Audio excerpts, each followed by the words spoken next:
Muito bom dia, volto a dar-vos as... Very good morning. Welcome back to the Sofia de Melo Breiner room in the Cultural Centre of Belém, the CCB.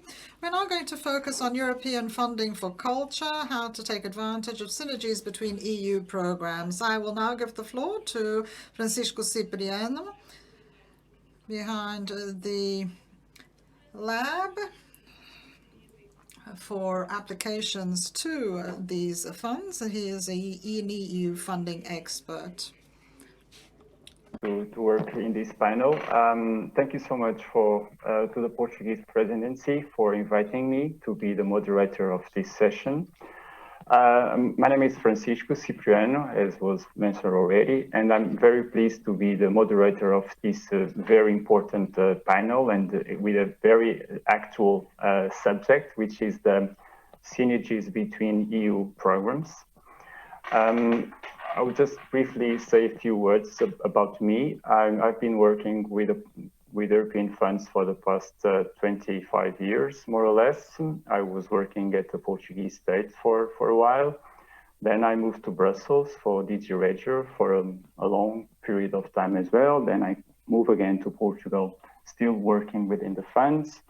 And now I'm working at the Carlos Gulbenkian Foundation, which is one of the biggest foundations in Portugal, dealing exactly with the funds. So we have some projects with Creative Europe, but also with Horizon 2020, the previous program, Erasmus Plus, also with the Portuguese Partnership Agreement. So basically, it's what I do. So it's I would say my field of action. I would like to start by presenting our speakers. We have an amazing panel of speakers, and I'm very pleased that we are here today to discuss this subject. Maybe I will start by Maciej Hoffman. He's a policy officer at European Commission at DG for Education and Culture. As you know, this DG is responsible for the education and cultural policy in the European Union for Creative Europe program, but not only, as we will see today. Then we are pleased to have Laurent de Mercier. He's also a policy officer, but at the DG Regio. As you know, DG Regio is responsible for the management of the cohesion policy. Then we have the pleasure to have Harald Hartung. He's the head of unity at DG Research and Innovation, also from European Union. And this DG, as you know, they are responsible for Horizon Europe. I have to shift the name because the name has changed and I still have the Horizon 2020 in my mind. So from Horizon Europe is the biggest program for science, knowledge, innovation. So it's really a big instrument that we have to take in account. And then at our colleagues from Portugal, we have Rui Inácio, is director of the Regional Policy Unit at the National Agency for Cohesion and Development in Portugal. This agency has changed the name several times, but they are still responsible for the global coordination of the cohesion policy in Portugal, responsible for the Portuguese Partnership Agreement and also for the Resilience and Recovery Plan. From Erasmus, we are very pleased to have Claudia Gomes. She's from the Agency of Education and Training in Portugal. And at the agency, she works with the monitoring and the evaluation team, but she also part of the group of these synergies between Erasmus Plus and the other programs. So couldn't be more interesting to have you here, Claudia.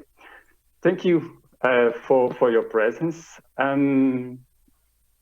It's a major subject, as you know. Just to underline a bit of the subject, I would say that this idea of taking advantage of the synergies between EU programs are one of the cornerstones of the new Creative Europe. Articulation with the other European funds became a major subject. And that's what this session is about. So we would like to ask our speakers to explore the synergies, the complementarities, not only at a strategical level, which is, of course, very important, but also maybe ask you some direct tips or suggestions to break this, I would say apparent, because I think it's apparent, fragmentation that seems to exist.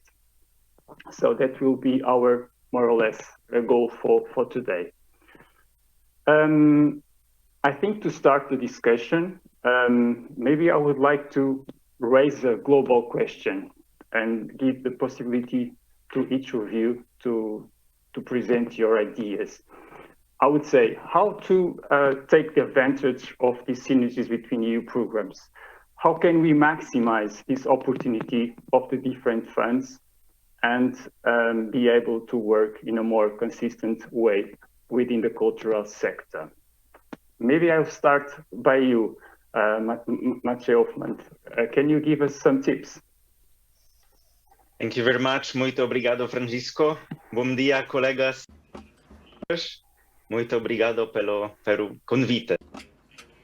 Portuguese stops here, but yeah, I'm very happy to answer this question and very pleased to be here with you virtually.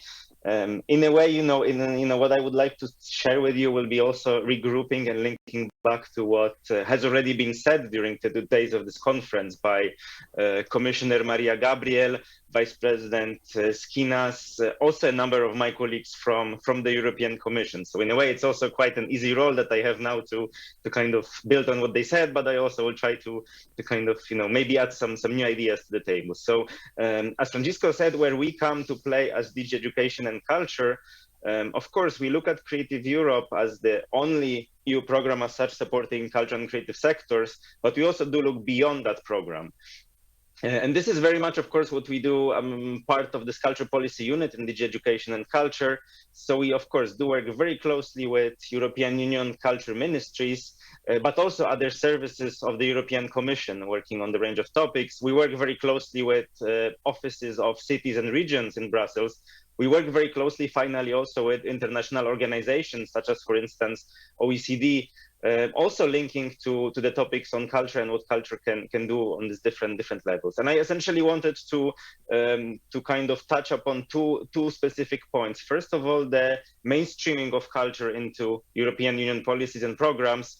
With its very practical aspects, I will try to also give you some examples how this mainstreaming happens in practice. And then I would like to also speak very specifically about information sharing, because we do believe in the Commission that, one of the big challenges is actually the fact that we do know that these opportunities exist, but how do we make the culture and creative sectors aware of their existence? And this is, of course, where a big challenge for all of us lies. So first of all, going to the point on mainstreaming, I will, of course, speak from the perspective of DG Education and Culture, but as I said, it's actually a big task and challenge done on many levels. So I mentioned some of these entities we collaborate with, but it also has to be kind of emphasized here that cultural networks, European cultural networks, have also a very big role to play in this idea of mainstreaming of culture. So making sure that culture is taken into consideration across a number of European Union policies, from local and regional development to research and innovation, to support to SMEs and entrepreneurship, to European Green Deal, for instance. And there is also a big role that the Creative Europe funded networks play in this regard, because they are also very much in touch with different Commission services. And we also had an occasion at this conference to listen to some of the representatives of this network. So it's also, of course, from my side, a recognition for their hard work, because we do this hand in hand. Now, when you look at European Union strategic documents for culture, some of these documents were, of course, already mentioned at this conference, and many of you are familiar with them. But just as a reminder, the new European Agenda for Culture from 2018 from the European Commission, the Work Plan for Culture 2019-2022 from the Council, from EU culture ministries. And finally, the European Framework for Action on Cultural Heritage from the Commission, also from 2018. You see in all these documents that culture is very much linked and recognized, of course, for its intrinsic value, for the fact that it also brings societies closer and brings them together, that it fosters understanding, but it's also very much recognized for its role for societies and for economies. It's not about instrumentalization of culture. It's more about thinking what culture can do on this global scale. It's in fact actually a recognition that culture and creative sectors are important for our economies and for our societies. So in this case, speaking, for instance, about the European Framework for Action on Cultural Heritage, this is a document that comes actually as a fruit of European Year of Cultural Heritage 2018. That was a Europe-wide celebration of cultural heritage, of its diversity. Hundreds of thousands of events happened all across Europe in cities and in regions, but there was also a very clear political dimension to it. So looking at how cultural heritage can help in a range of topics, how it can link to the range of different topics. And this was also very practically put in place in our case as DG Education and Culture, but also the whole Commission in working together hand in hand. So if you now take this European Framework for Action on Cultural Heritage with a number of key initiatives and projects that happened or are still happening, you will of course see examples of Creative Europe funded projects, but you will see examples also from Erasmus+, from structural funds, from Horizon 2020, Research Innovation Program, and so on. So this is also a very, very clear example that there is an added value in working together, and that there are different synergies to be found. Another example, and this was also mentioned by Vice President Skinas and Commissioner Gabriel, the new European Bauhaus. So we are also by now, I guess, quite familiar, and you've heard a lot about this initiative. But here also the general idea is to look for this more bottom-up, participatory and democratic process, bringing together culture and creative sectors, entities to work also on these global challenges. Then again, looking at the future budgets, I don't want to speak about specific programs too much because we will have other colleagues who will talk about that as well. But just to mention very briefly, Recovery and Resilience Facility, a very key element of the future budget of the European Union, but a very key element also of European Union helping our economies and societies to recover from the crisis.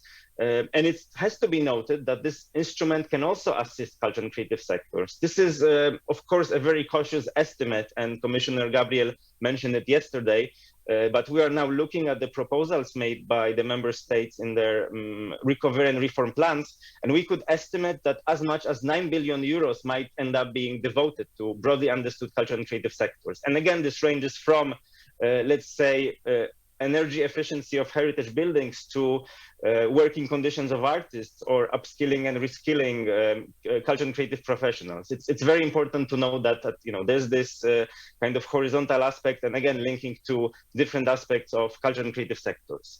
I also wanted to link to yesterday's roundtable on research and innovation for creative industries that was also organized by the Portuguese presidency at the margins of our conference today, with, among others, also Commissioner Gabriel, a member of the European Parliament, Christian Eller, the Portuguese Minister for Science, who was also chairing the whole event. If you did not have a chance to listen to it and see it, I really encourage you to find it on YouTube and discover for yourself. At that event, we had an occasion to look at 10 very inspiring projects, which were actually linking science, technology, arts, and culture in very specific and concrete ways. Quite a few of them were also funded by the European Union. So I think this is also a very, very practical dimension and very practical example with which we can demonstrate how the synergies can look in practice. And with this in mind, I want to link to the last point, sharing of information. So this is very important to share information about what's happening on these different levels, how culture and creative sectors can use the opportunities that are out there. And as a very practical example, what we have done in that regard, I want to speak about Creatives Unite platform, which was launched last year during COVID-19 pandemic. And the idea was to offer this special and dedicated place for culture and creative sectors. It was set up with the help by the European Commission in the context of the European Parliament pilot project, Finance, Learning, Innovation and Patenting for culture and creative industries. And the platform is being run now by the European Creative Hubs Network, also a pan-European organization regrouping culture and creative spaces. The idea is to offer this shared space for culture and creative sectors to share initiatives and actions that answer to COVID-19. The platform was very well received, and now it's reaching almost 40,000 users more than 1 year after it launched, and more than 900 public DGs in the European Commission, looking at around 15 programs of the European Union, looking also at good examples of projects financed in 2014-2020 from different programs. We want to go beyond Creative Europe. So we want to give the cultural sectors an opportunity by just few clicks being able to find information about what's relevant for them in different EU programs. So again, be it Erasmus+, structural funds, Recovery and Resilience Facility, Horizon Europe, you name it, we want to feature all of these programs there. Also programs such as, for instance, Citizenship, Equality, Rights and Values, a new program of the European Union, which can be also potentially very, very interesting for cultural sectors. So yeah, please stay tuned to this upcoming interactive tools. It's going to be a dedicated online platform on the Commission website, as well as a more traditional, I would say, PDF funding guide with these opportunities. So please do follow Creative Europe social media on Facebook and on Twitter to know the updates whenever these tools will be coming out. So I guess I will stop here, and I'm happy to hand over to next speakers. Thank you very much. Thank you, Maciej. I think you just set the perfect ground for us. I think it was a great intervention. You mentioned a very important points. Information is one of those key aspects. Sharing, networking, I think you set the perfect ground for us. And also with the reference that you made for the last parallel session, and that will be my opportunity to pass to Harald Artung and to ask him the same question and let him know some new things about Horizon Europe. Harald.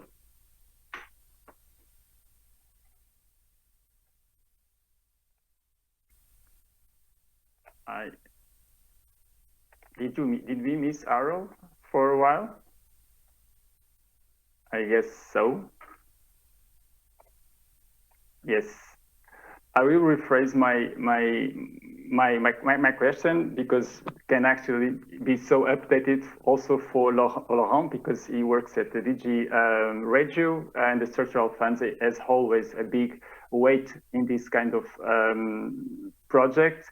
So I will give you the screen to you. Laurent, can you tell us a bit more about these synergies possibilities within the structural funds?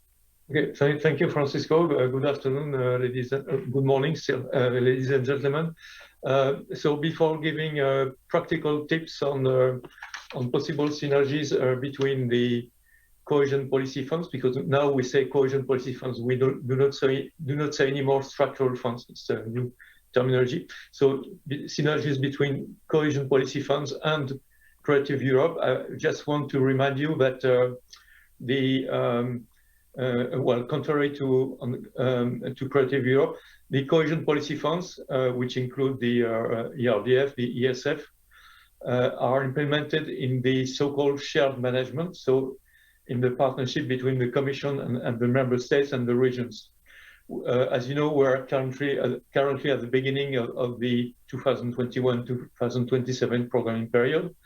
Most of the member states and regions are now working on preparation of their partnership agreements and proposals for programs, respecting the partnership principle of stakeholders' engagement.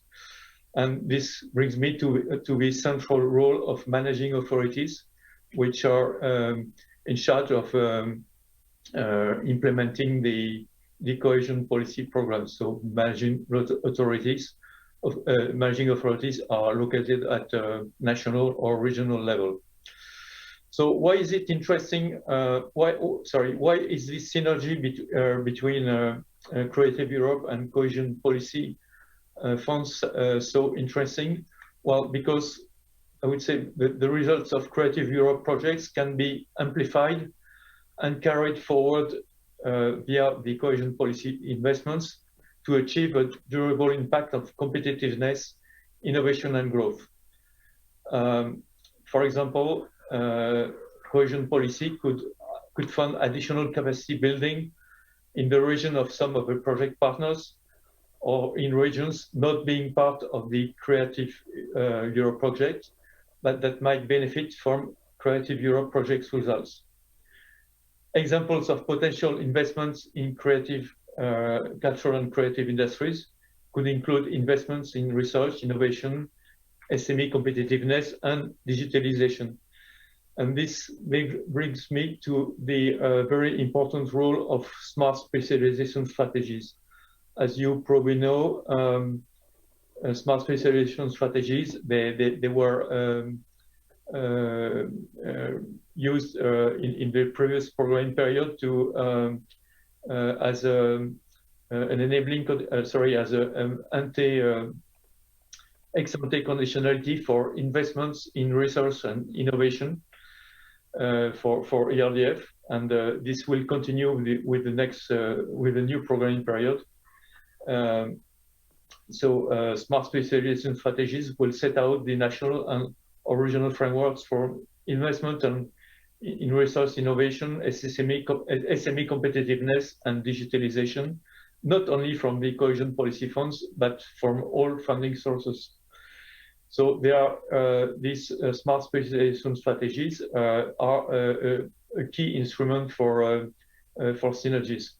And by the way, about 120 regions have put cultural and creative industries in their smart specialization strategies. And now for the practical tips about how to better enforce synergies. For me, there are three main categories of stakeholders. First of all, the national and regional policymakers in charge of the development of the smart specialization strategies. So they should use what we call the entrepreneurial discovery process to identify the synergies. They should focus the preparatory work for synergies on strategic aims of their smart specialization strategies in terms of economic transformations and the fields that emerge as priorities. Of course, cultural and creative industries should emerge as one of these priorities, and on what individual member states and regions can influence. Second type of stakeholders, the authorities in charge of the drafting of partnership agreements and cohesion policy programs. So they should envisage type of priorities, implementation and project selection methods that allow for combination and synergies in the course of the cohesion policy programs implementation. They should also allow all types of innovation activities, including service innovation and non-technology driven innovation, such as design, creative thinking, because as you know, technology is not often not enough to be a successful innovator. Besides, well, also creative thinking, design-related activities can be crucial for innovations to succeed. I guess you from the cultural and creative sector, you know that. And last but not least, the national and regional authorities involved in Creative Europe, they should, well, through the national contact points of Creative Europe or similar bodies, they should actively cooperate with managing authorities in charge of cohesion policy programs and provide information to beneficiaries on cohesion policy funding opportunities. Thank you. Thank you, Laurent. I think we have a very common ground to proceed. I took note of the capacity building. I think it's a great way of involving the cultural sector within the new cohesion and policy funds. I think it's a very good tip. Harold, we miss you for a while. I think you are already here with us. I was about to ask you because our colleague Mache Hofmann just point out the important meeting aside of the Creative Europe conference that took place yesterday in Lisbon. So I would use this opportunity to ask you your view about these synergies between the cultural sector and the new Horizon to Europe program. Well, thanks very much, Francisco. Well, dear colleagues, very welcome. This time exceptionally not from Brussels, but from Vienna. I feel very honored to be here at the launch of the Creative Program and Creative Europe program, and this the more as a little more than 15 years ago, I've been in charge of the culture program of the European Union, one of the predecessors of this program, and therefore I can now see things from the two angles, from the operational angle of the Creative Europe program and from the research angle of Horizon Europe.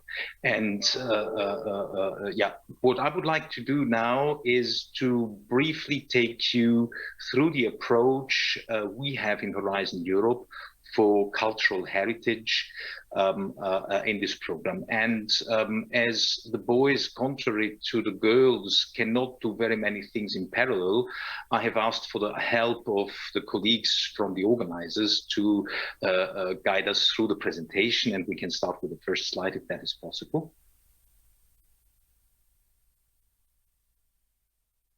I don't know, do you see it? Not yet. Wonderful. Yeah. So here's the first one.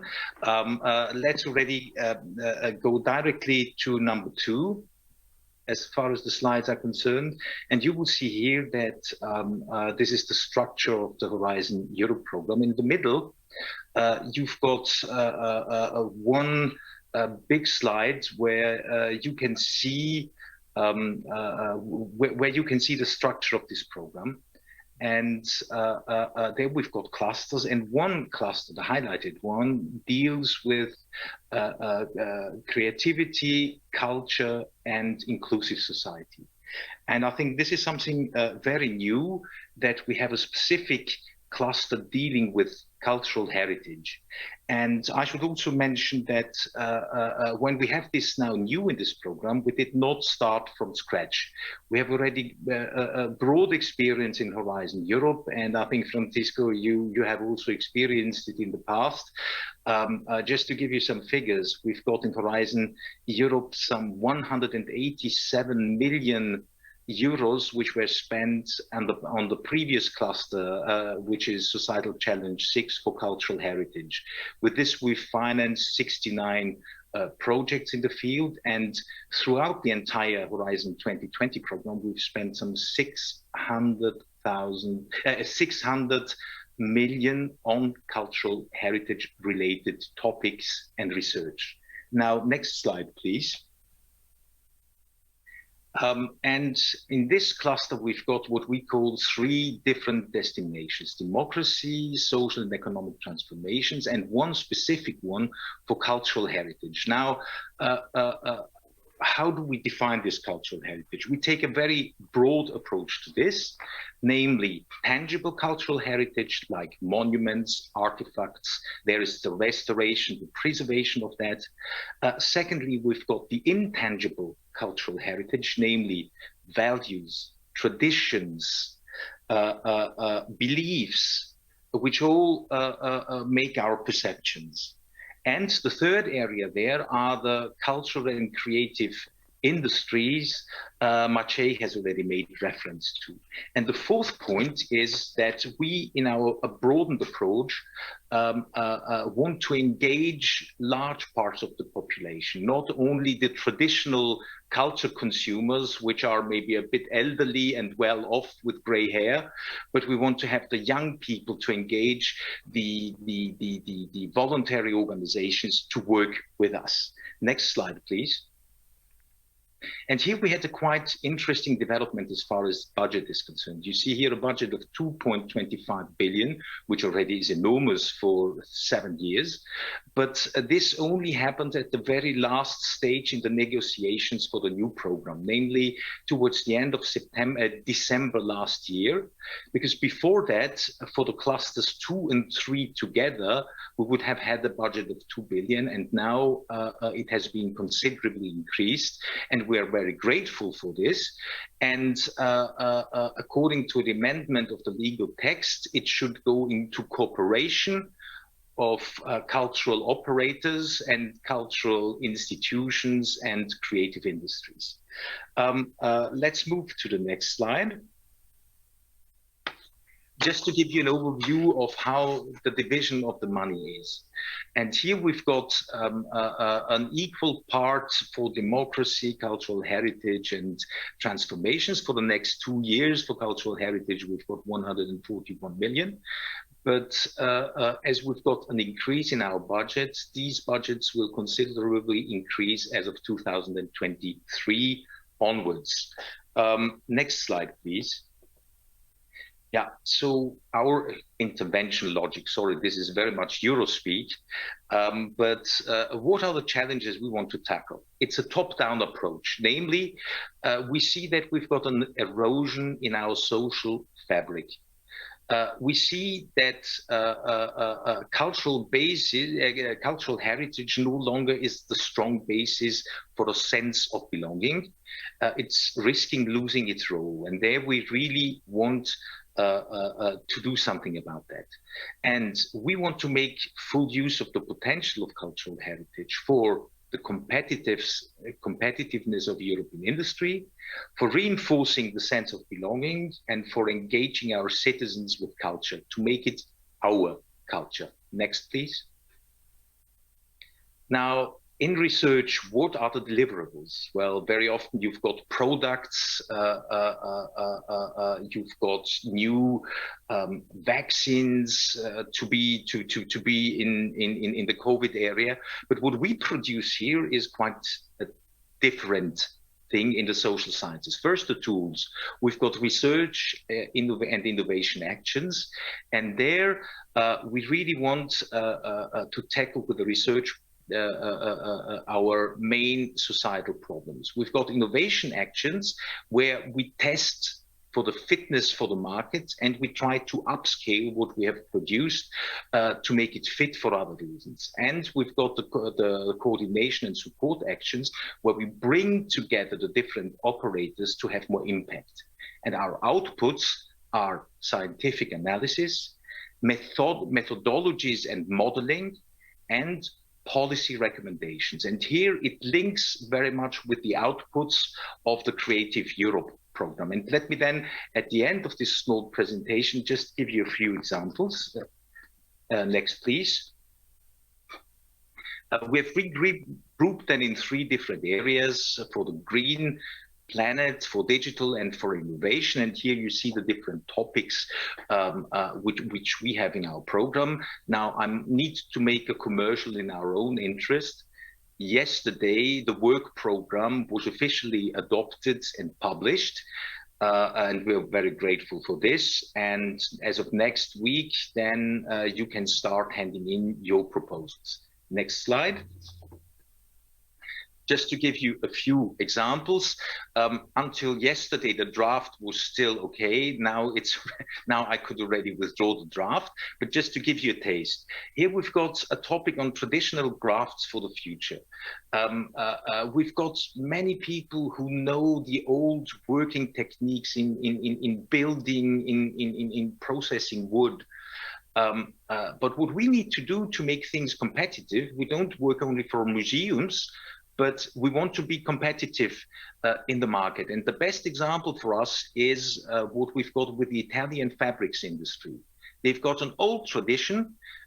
They were in decline almost for 50 years. And now in the north of Italy, new small family enterprises started again with the old techniques and combined it with cutting edge technologies and new materials. And they're world leaders. So this for us is a good example. Next example. please. Next slide. Yeah. That is to say, we sometimes don't understand why people don't understand what the people in Brussels do. And therefore, we want to see what is the role of perceptions of the different people in the regions in Europe formed by traditions, values, beliefs in shaping our societies. And this can then also help us to have a much better approach to tackle things which really matter to people. One last remark before concluding, we have in the work program for 22, which is also being published now, one topic on the music industry, one topic on the filmmaking, and one topic on endangered languages. And there we come up with policy recommendations. We have closely worked together with our colleagues in DG EAC to put these things together. I would say that this co-creation for the time being works out very well. We are at the start of a process, but there is still much more potential in it, which we need to really make best use of in the next years. With this, Francisco, I hand back to you so that we have an overview on how this works with Horizon Europe, and I'm happy to take questions. Thank you so much, Harold. In the next round, I will provoke you a little more about the practical aspects of all this. But thank you for the good news, especially for the publication of the working program, which is amazing for us to start working within the program. I would like to go to Claudia because Erasmus Plus is one of our biggest and one of the very interesting programs, European programs for culture. And sometimes we are not so aware of that, but I think Claudia can give us some good tips on the subject. Thank you, Claudia. Okay, thank you, dear organizing committee, dear participants, dear colleagues of this virtual table. Thank you very much on behalf of Erasmus Plus Education and Training Portuguese Agency. My name is Claudia, and in name of our director, Ana Cristina Perdigão, also she's launching today the new Erasmus Plus program in the beautiful city of Viana do Castelo. We congratulate this launching of Creative Europe program, hoping that this founding period will be the stage of for the best energies, synergies, and cooperation between us all. I will share my screen. I don't know if you are looking. You are. Yeah, there we have. Yeah. But I lost you. I don't know where we. Okay, don't worry. But I think you can see your screen. Okay, you can see it. But yes. Well, my short presentation is titled.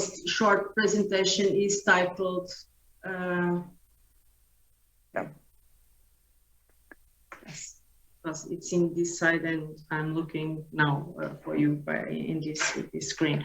Is titled Enhancing Synergies for Effective Complementarities During this 21-27 period. And is structured in three main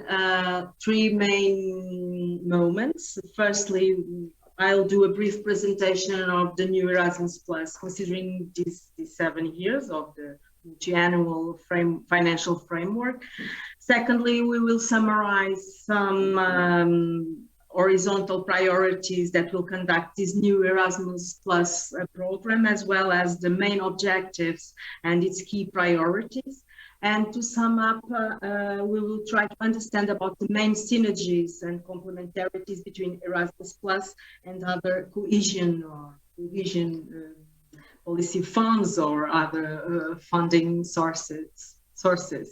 And in what way the cultural sector,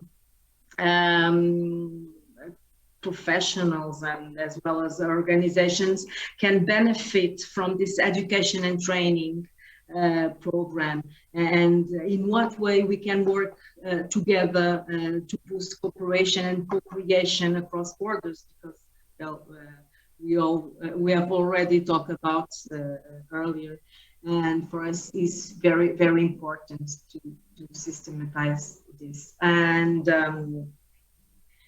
with the new program, is not intended a revolution, but some evolution. And for those that were not familiar with Erasmus Plus, Erasmus is the European program that supports education, training, youth, and sport in Europe. We are divided in for different agencies among the member states, and that manage the program at national level with respecting the compliance of administrative rules. And the new Erasmus program will not change drastically. In fact, the new Erasmus is now endowed with the total budget of 26.2 billion, which means a substantial increase of more than 80% compared to the previous period. And this 2021 budget reaches about over than 2,400 million euros, and is broken down as it follows, with a greater expression at education and training dimension. When we talk about horizontal or strategic priorities of Erasmus Plus for this new programming period, Erasmus is adapting a strategy based in the major global challenges by focusing on the relevant key priorities. Well, being more inclusive, more digital, green, and a guarantee of social participation. I'll skip this part because I was intended to explain a little bit more, but I prefer to reach the third part of my presentation. And considering some key priorities and principles of Erasmus, based in previous priorities and aiming the promotion of the European Education Area 2025, Digital Green Action 21-27, as well as European Pillar of Social Rights, Erasmus Plus promotes more flexibility. The new program promotes more flexibility of the formats and simplification, like financing adaptation, for example, a mixed mobility, blended physical and virtual cooperation stressed during the COVID-19 crisis was strengthened during this period. It also focuses on newcomers and grassroots organizations, and promotes also more accurately international capacity across sectors and institutions. And if we are talking about topics of culture and media related across the Erasmus education and training sectors and partnerships across borders, from the previous program, from what we are able to learn by these projects that inspired or encouraged cooperation partnerships during this last period, it is possible to find out a lot of topics related to the culture sector. We are doing a more holistic reading and integrated in this partnership cooperation of our Erasmus projects.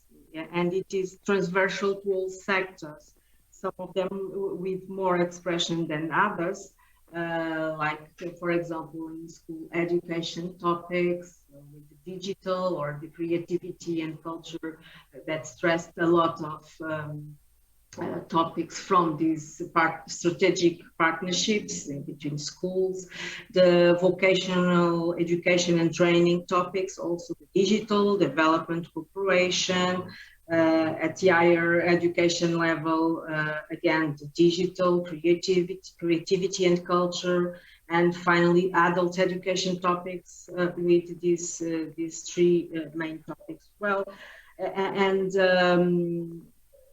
thinking about what Matej told early in the beginning of our roundtable, culture is really linked and recognized also by these different Erasmus sectors with very inspiring projects. And so culture, digital, technology, media, development, cooperation, and if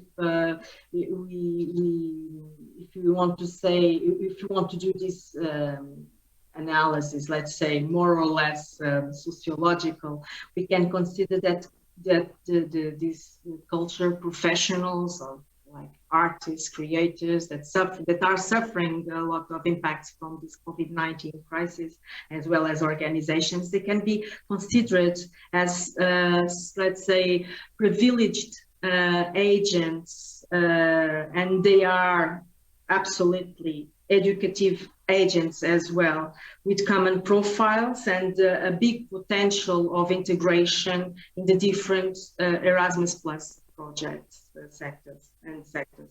And so, in my opinion, and I think also opinion of our agency, they can benefit from the program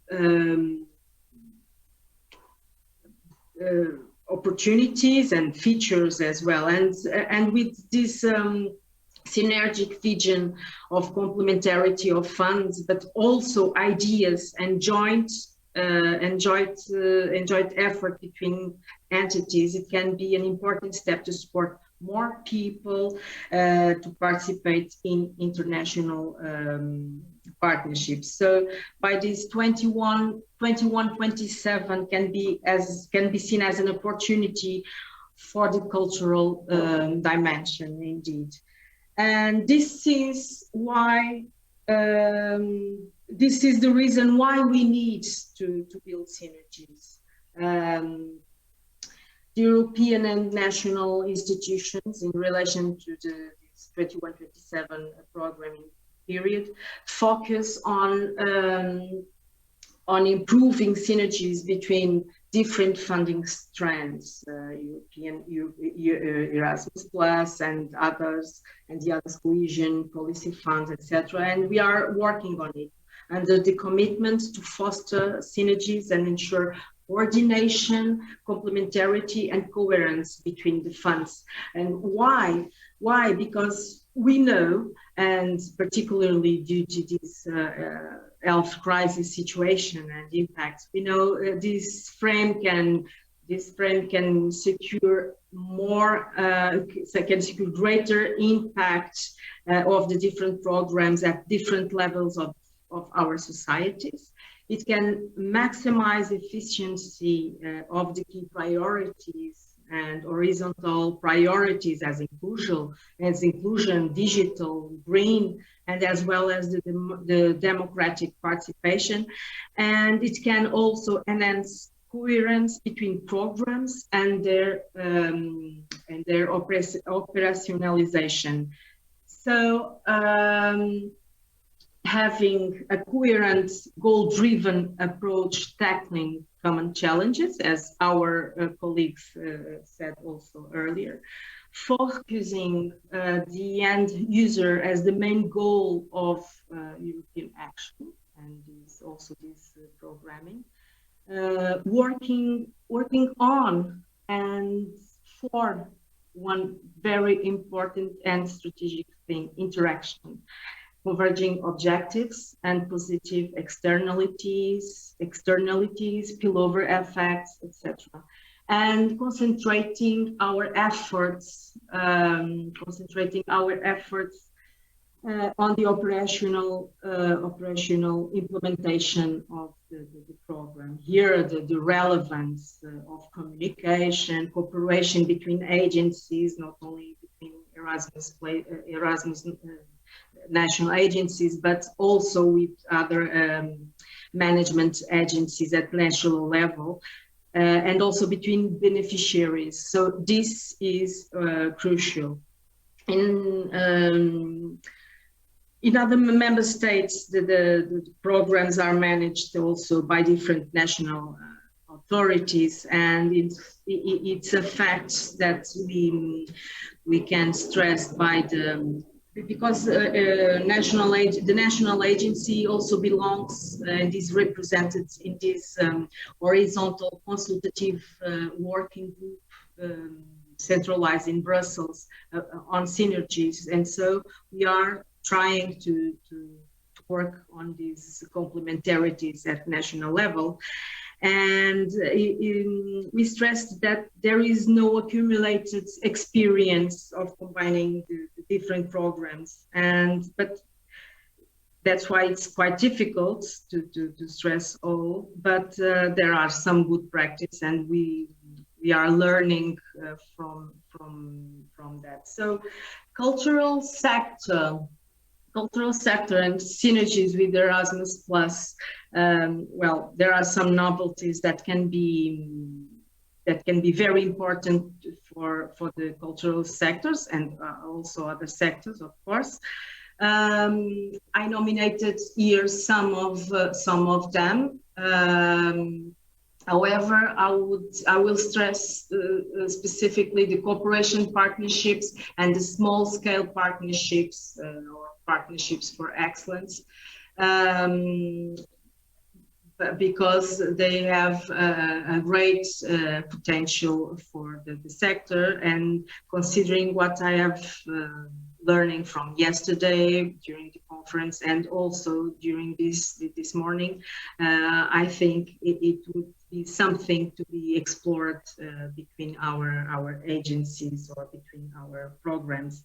And when we talk about synergies and complementarities, we need to figure out some evidence that are needed to put it to working on, and that we are already, as I said before, we are already working on it. And for example, these basic principles and concepts to be defined during 21-27. Well, a common definition is already structured and belongs already to the purposes of different institutions, namely the management authorities. Also, the definition of strategic roles by the Commission, the national and regional authorities this definition needs to be implemented and disseminated with clarity, with well-defined boundaries between management authorities, because the place of Erasmus Plus is one, the place of the agency of our colleague in Rui Inácio, Agência de Coesão, is other. We need to be be complementary, to cooperate, but we need to respect our boundaries. So as management authorities, we need guidance by the European Commission and with financial instruments and regulation. And for instance, the guidance for beneficiary is welcome as well, with respect to synergies and complementarities between Erasmus Plus and other funding sources. And so the basis of this synergic rapport and complementarities of budgets, but not only budgets, needs to have good communication channels and interaction at national and regional level with stakeholders, with beneficiaries too, guidance and peer learning, like, for example, sharing good practices, organizing study visits, job shadowing between agencies and institutions. And it needs to be synergic in a collaborative approach. because we have different management authorities, different rules and monitoring. So, dear colleagues, to be more inclusive, more environmentally friendly, more digital, more international, we need to, how to say, I used to say we need to concatenate, and the time is now. So thank you in the name of Erasmus Agency. You can count on us with our fantastic team organized by different sectors of Erasmus, and with our experience and our contacts are here. And I hope this will be the first step of a long, at least 7 years relation between our agencies and institutions and so on. Thank you. Thank you, Claudia. It was a great presentation. You just raised so many important points. I took note that you also have good news from your side. So you are launching the Erasmus program today. And I also took note the enormous variety of projects that we can do at the cultural level with the Erasmus program. We took a bit more time than I expect in this first round, but I really would like to give the screen to Rui Inácio, because the agency that he is representing, they are responsible for the cohesion policy and also for the recovery and resilience plan, which are in Portugal 2 main grounds for cultural activities as well. So I will pass to you, Rui, and after that I would like to go back to our colleagues and maybe ask you a bit more provocative questions, just to take more information to the conference. I would ask you, Rui, to be as brief as you might can. Thank you. Thank you, Francisco. First of all, let me thank you in the name of the Agency for Development and Cohesion, the invitation made by our colleagues of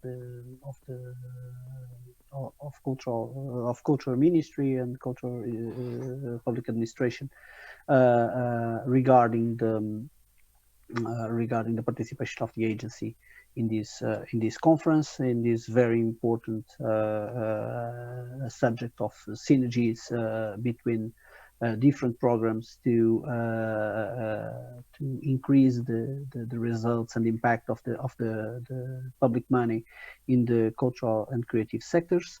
And I would like to be as concise as I can, since my colleagues already is my task after their very interesting presentations.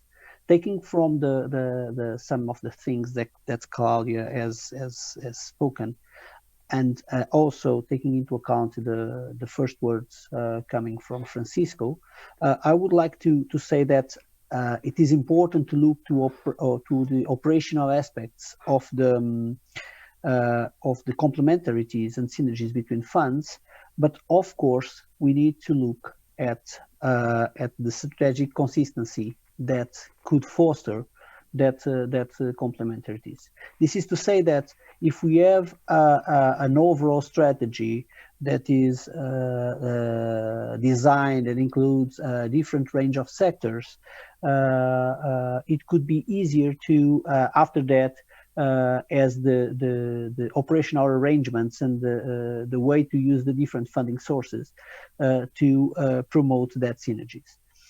In the case of Portugal, we approved in the November of 2020 an overall strategy, the strategy Portugal 2030, which sets the medium-term goals for the economic and social development of the country, and which is being used both for programming the national recovery and resilience plan, as well as for launching the programming of the partnership agreement to be funded by the cohesion policy. Of course, it is being also used for the sake of developing other kinds of public policy measures.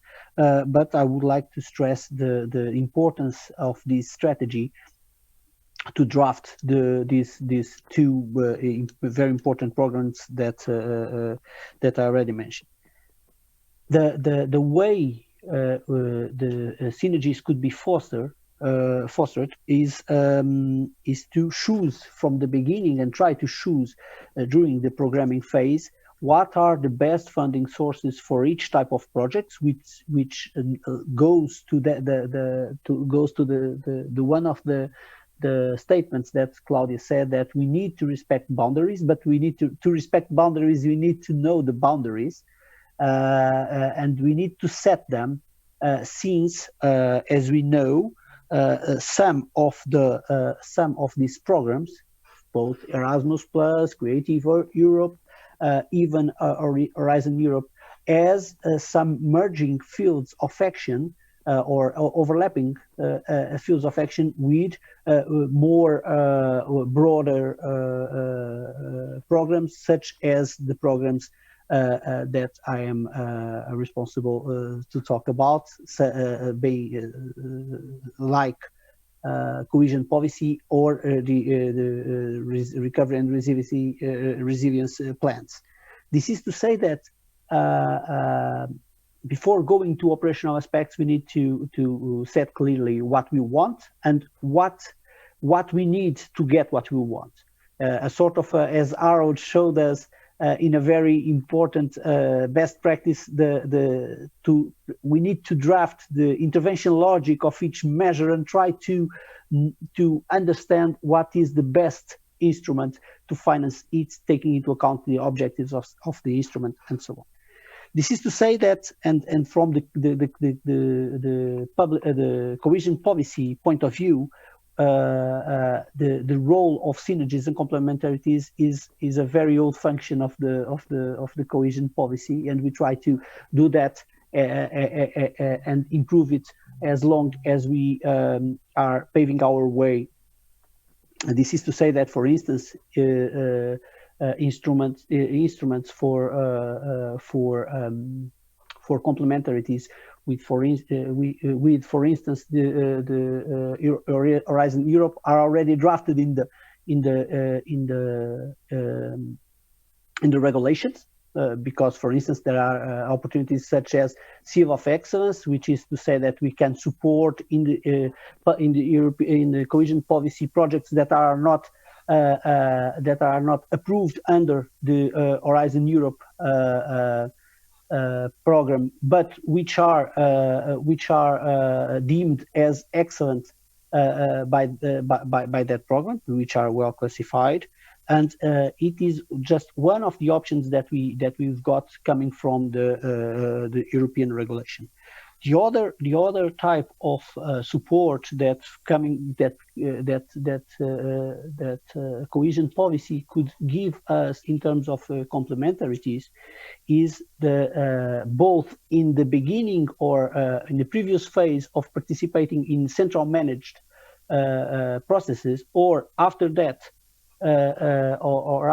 to promote in the beginning or in the previous phase the capacity building of the agents to be part of projects in other European programs. It already happens, for instance, I'm not talking about culture in precise terms, but it could also take into account the cultural and creative sectors. But it already happens for the preparation of applications for Horizon 2020, for instance.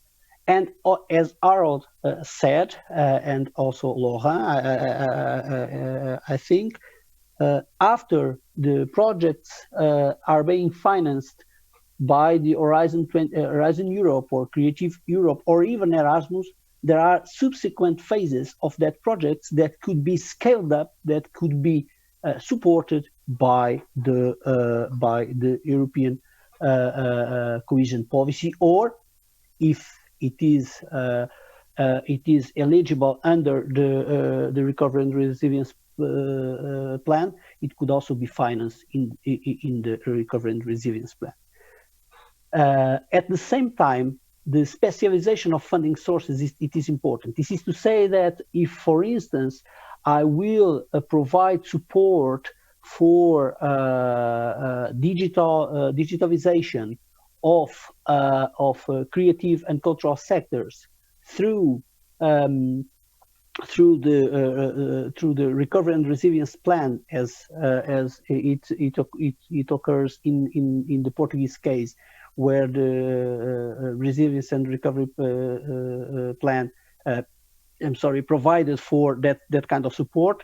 This is to say that it frees some resources from the other funding sources, namely in the case of the cohesion policy, to use the money in other directions. This is to say that I specialize one of the funding sources. I opt to use one of the funding sources for use in one of the fields, one of the types of support, and it frees the other. But for that to be possible, and I will end with a note on this, as Claudia said, we need to know the rules, and I am not asking for guidance from the Commission, but what I think it is important to note, as Laurent already said, that we are comparing and trying to make complementarities, to build bridges between policies that has different nature. Some of these policies that we are talking about are centrally managed policies, for instance, both Horizon Europe, Erasmus Plus, as well as the Creative Europe, and cohesion policy, and in a particular form also RRP, which is a mingle between the central managed policy and the shared managed policy, are provided, and cohesion policy is provided through shared management. This has not only an implication that that if the country is in the driver's seat or sharing the driver's seat with the Commission, but as well as regarding the rules. Some of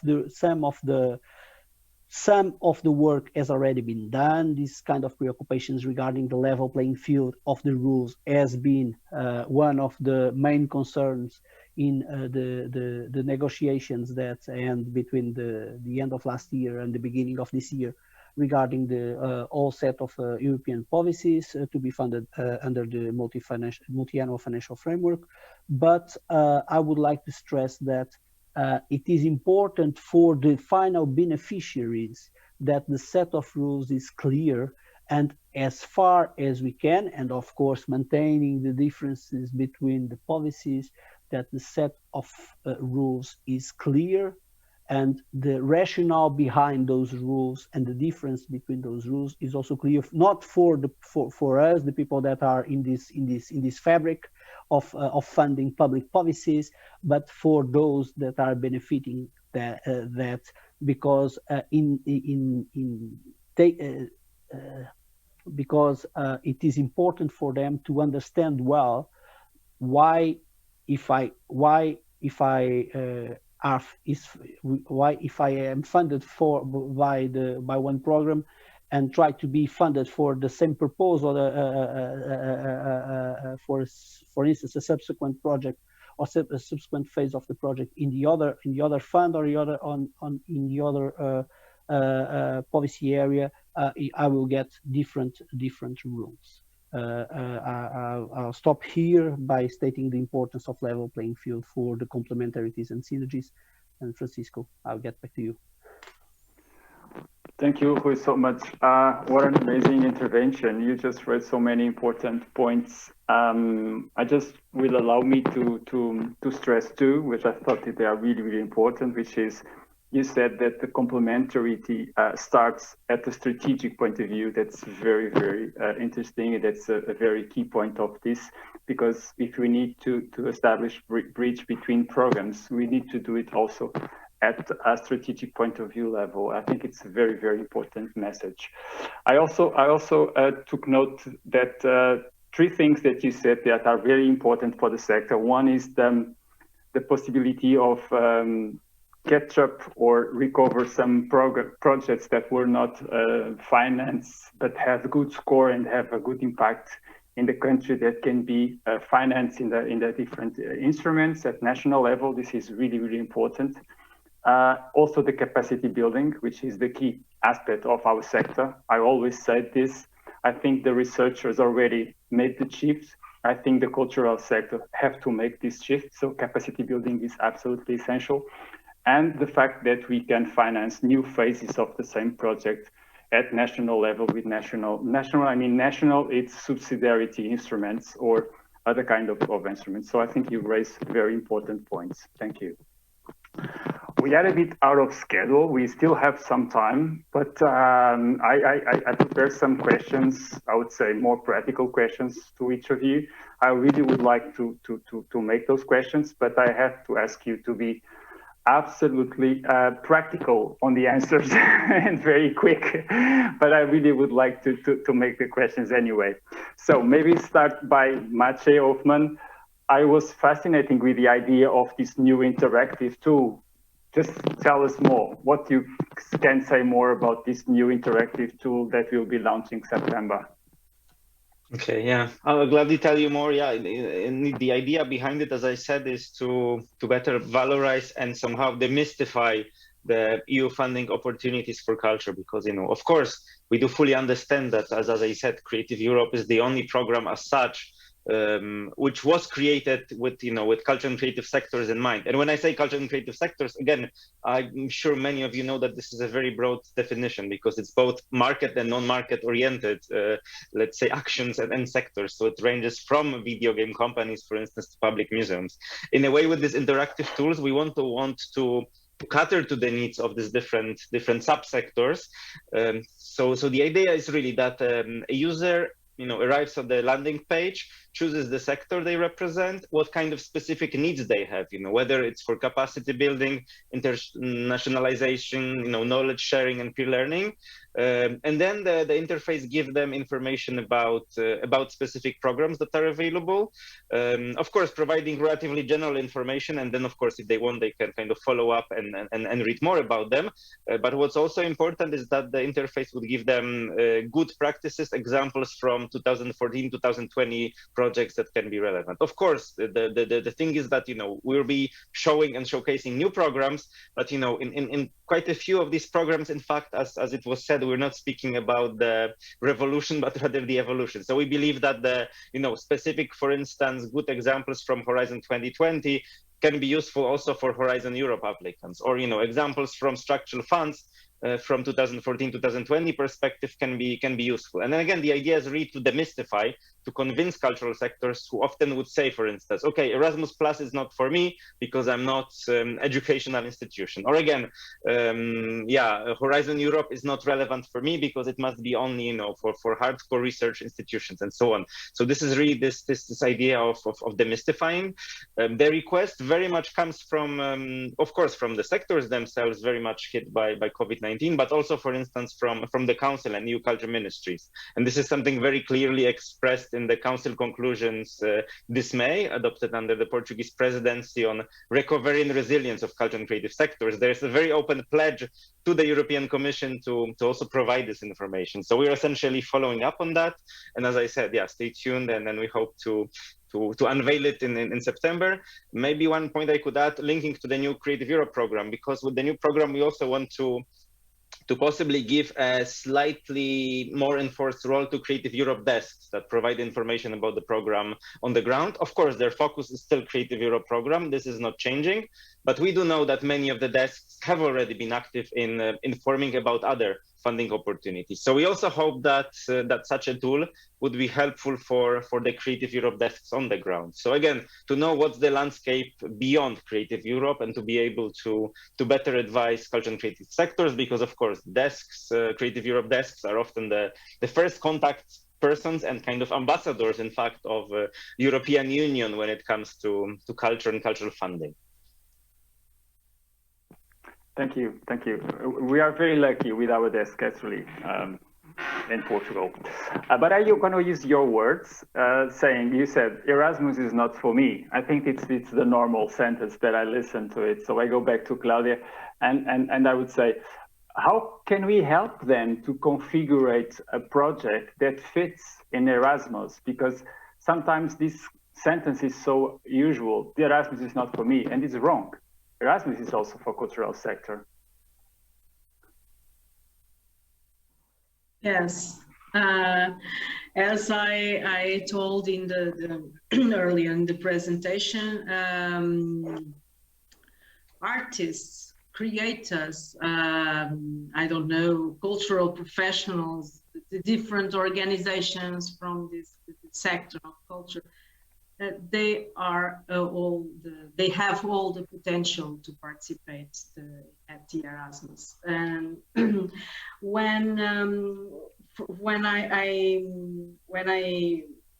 I'll briefly read the perspective of Creative Europe and the program, etc. I could see a broad range of activities that can be able to be inscribed at Erasmus projects in we have different sectors. We have adult education, and sometimes these activities carried out by cooperation partnerships or even small scale partnerships, because it's the first year, and this is a novelty of the program. So they can explore, they can try at least 1 year, 2 years, just to see how it works, and just to see how I can have a small scale partnership with different with other colleagues from different countries, and how can I have this experience of internationalization, co-creation, cross borders with this specific thematic.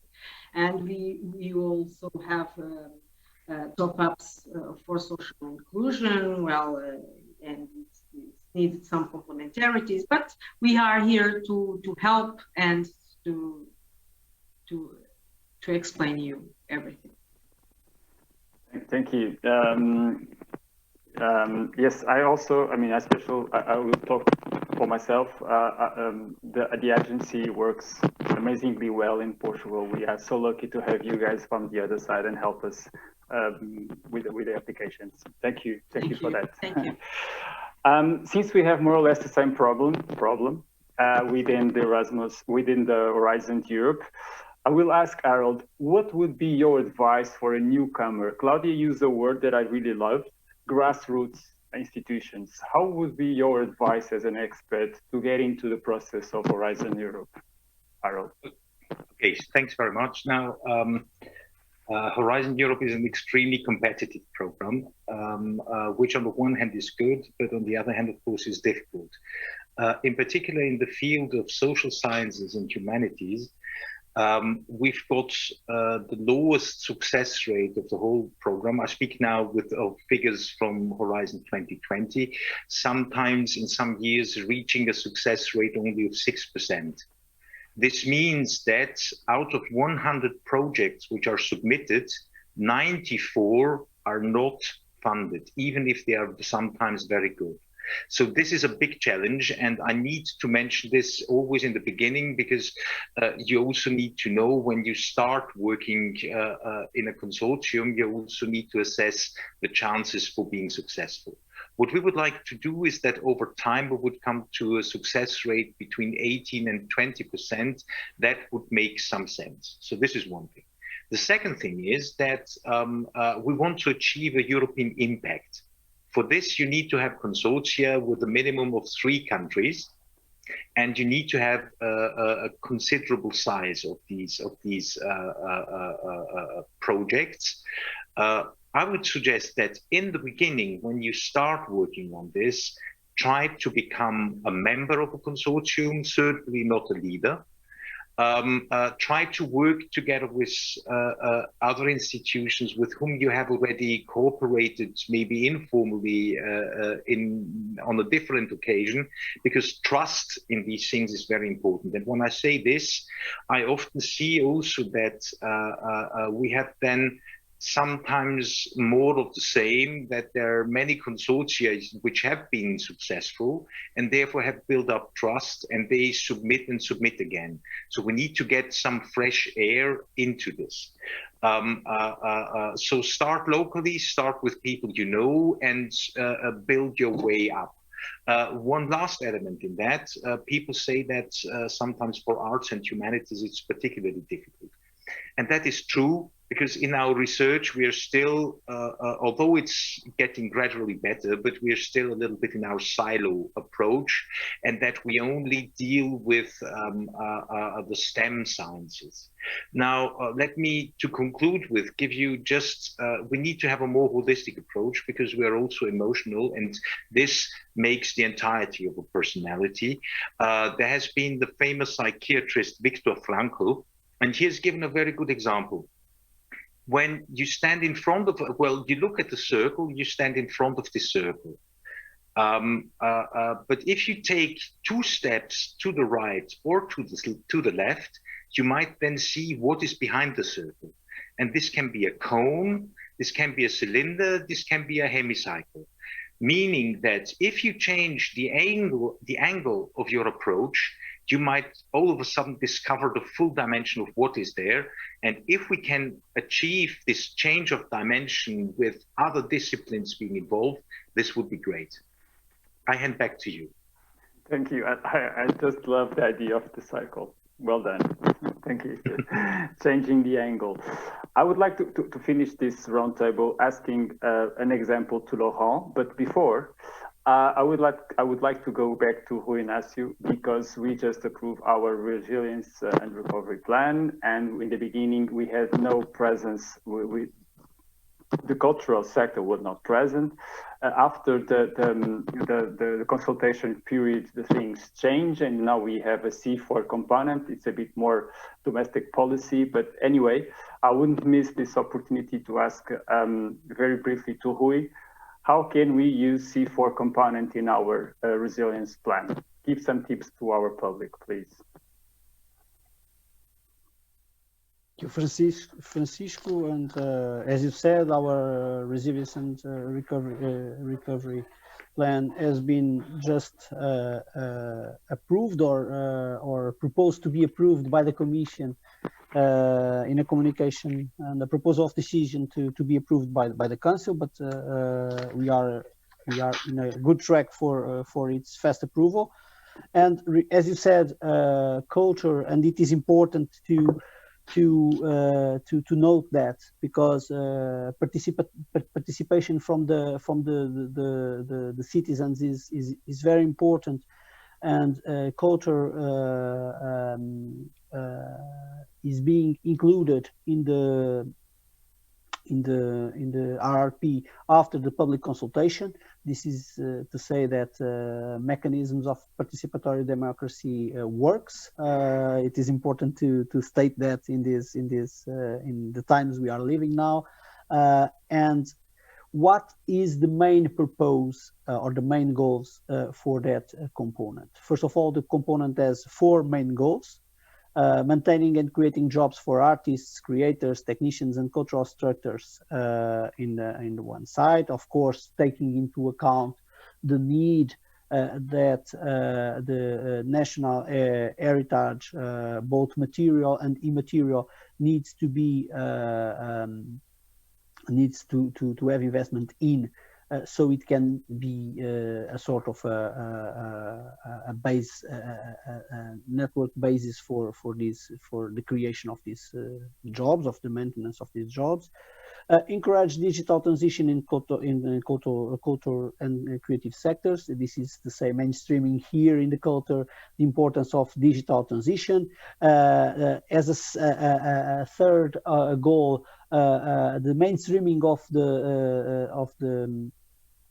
the proposed the other twin transition, the climate transition, so we can improve the energy and water efficiency of cultural facilities, so they could be more resilient to climate change and so on, and could also contribute to reduce the impact of the climate change. And as a final goal, the importance to strengthen the territorial interdependencies for cultural heritage, equipment and cultural networks. This is to say that try to have a territorial approach that could make the use of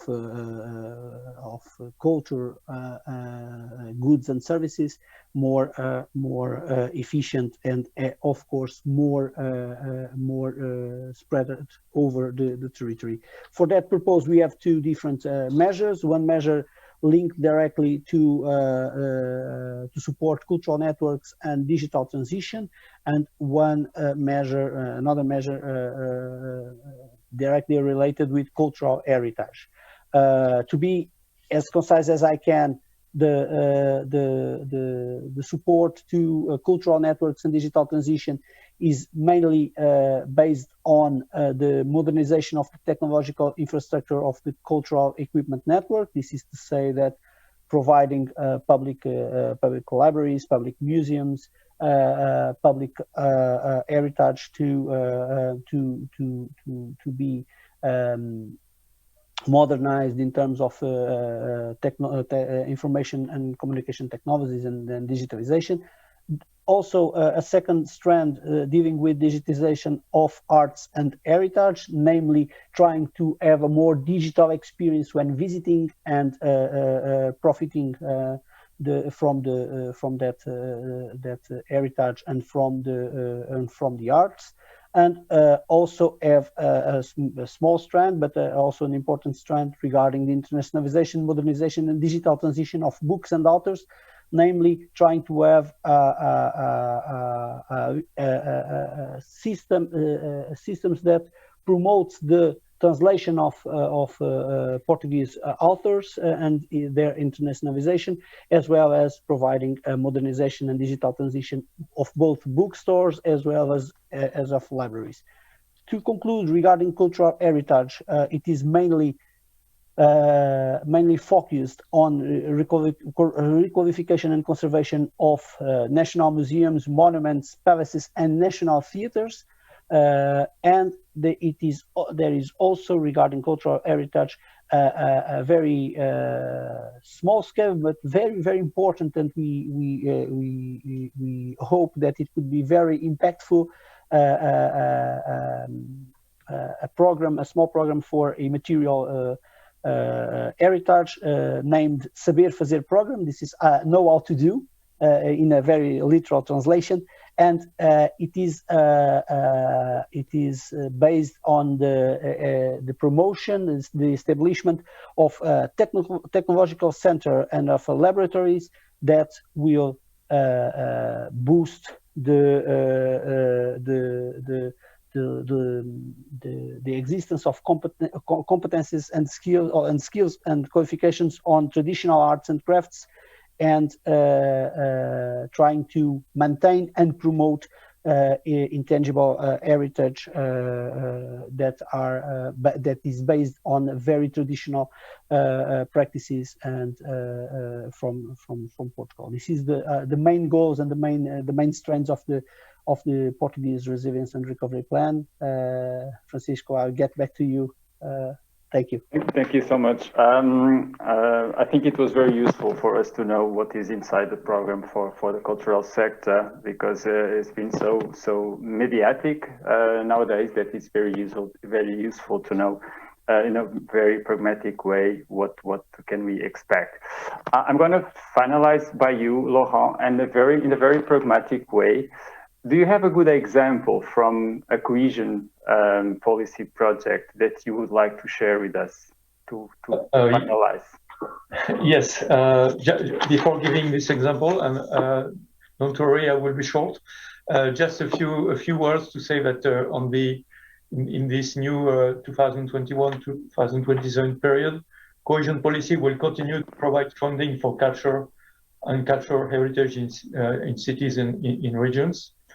In fact, the investments in culture will be possible under all cohesion policy objectives. There are 5 cohesion policy objectives, provided indeed that the main objective of these investments is to contribute to achieving these objectives and that they comply with the relevant enabling conditions or minimum requirements.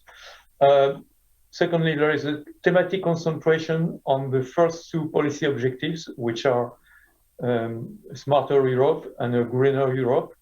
So it means that more funds will go to these policy objectives. And so for the first policy objective, a smarter Europe, so the smart specialization strategy play an important role because, as I said earlier, the investments should for research, innovation, digitalization, and support to SMEs, they should take into account the priorities identified in the smart specialization strategies. So I'm coming to my example, which is about the growth and competitiveness of SMEs in the creative and culture sectors. In fact, the example comes from southern Sweden. It's called Southern Sweden Creatives Project, and it provided. It was implemented of course, in the previous program period, but it provided export assistance for small and medium-sized enterprises working in the cultural and creative sectors, film, television, digital gaming, digital media, and design industries. And the projects enable around 130 companies, of which about 50 startups, to participate in more than 30 international activities, such as fairs and festivals on more than 200 occasions. So this is a typical example of what can be supported under ERDF with the first policy objective, a smarter Europe. Thank you, Laurent. Thank you to all our speakers. I was thinking of making a summing up, but I think the speakers and the interventions were so rich. I think we raised so many interesting points. We talk about communication. We talk about this new interactive tool. We're going to give a very important hand. We talk about complementarity in the strategic point of view. Claudia, our colleague from Erasmus, just raised so many examples from key action to the new small partnerships. So I think we have a very important ground to work. So I hope this is the starting point of our future conversations in the next 7 years. I also would like to say that we are completely out of schedule, so but that's a good thing because the conversation was so lively and the information was so rich that it might compensate the fact that we are a bit out of schedule. So let me say again to the presidency, thank you for the invitation. Personally, it was a pleasure to be here and to share this moment with you. I also would like to thank our speakers, and going to use one of the sentence that Harold used. Let's change the angle in the future in this subject. I think would be a very important message. Thank you to all. Have a nice weekend, and thank you for your interventions, your participation in the session. Thank you again. Bye.